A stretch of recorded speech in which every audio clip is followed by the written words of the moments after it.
warahmatullahi wabarakatuh.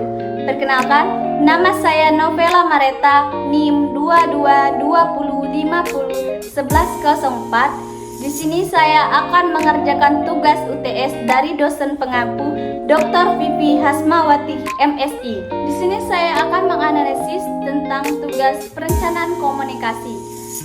Saya akan menjelaskan tentang perencanaan komunikasi. Perencanaan komunikasi adalah proses sistematis dan merencanakan, mengimplikasikan, dan mengevaluasi strategi komunikasi yang efektif dalam berbagai konteks seperti pemerintahan, sektor swasta, atau korporat, dan organisasi.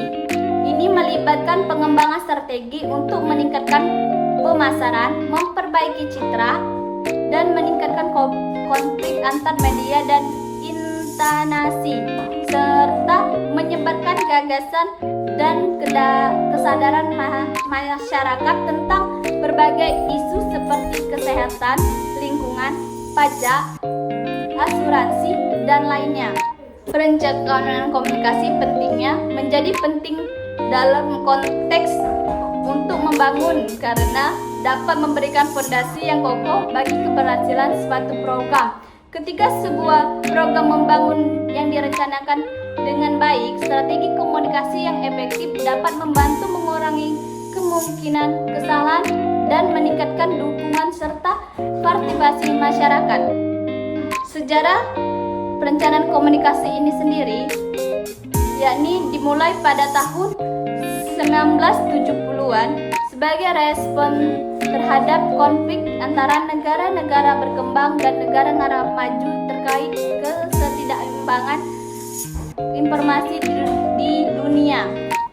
Ketidakseimbangan informasi ini menciptakan referensi yang tidak seimbang tentang negara-negara berkembang di kancah internasional. Sejarah berkembang ini ditimbulkan karena adanya konflik atau informasi flow, ketidakseimbangan informasi karena banyak-banyaknya informasi atau tidak mudah dipahami.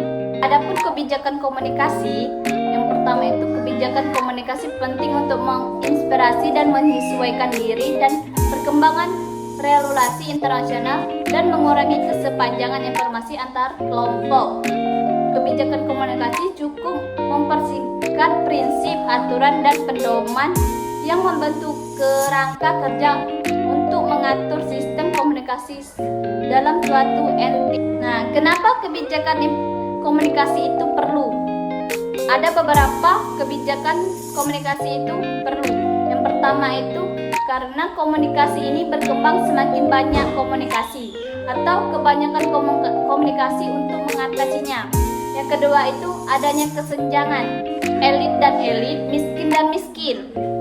Yang ketiga itu karena banyaknya sumber manusia yang tidak dapat efisien atau banyak omong tapi tidak ada kerjaan.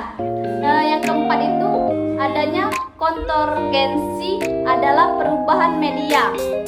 Yang kelima itu banyaknya proyek komunikasi yang tidak mendukung sehingga dia tidak menemukan saran. Yang keenam itu adanya potensi komunikasi, meningkatkan perbedaan komunikasi. Ketujuh itu adanya HTI yang tidak nyambung.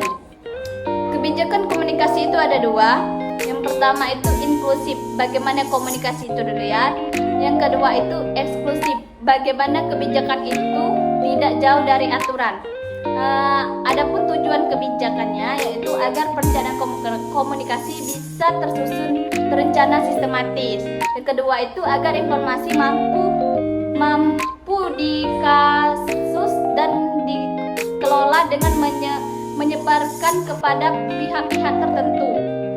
Yang ketiga itu karena dapat membantu penyebaran partisipasi.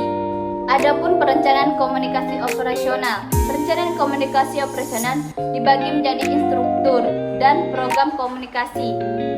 Pendekatan perencanaan komunikasi operasional, pelaksanaan komunikasi menghasilkan rencana yang berbentuk tindakan yang harus dilakukan sudah ditentukan dalam komunikasi. yang terbagi menjadi struktur komunikasi. Yang kedua itu perencanaan problem komunikasi. Adapun pendekatan perencanaan komunikasi. Pendekatan perencanaan komunikasi mencakup pendekatan perencanaan rasional, seluruh, dan perencanaan terpilih. Pendekatan perencanaan komunikasi yang mendasari A dan B itu terjalin, adanya dua. Yang pertama itu pendekatan rasional menyeluruh. Dia dapat melakukan program-program dalam strategi planning.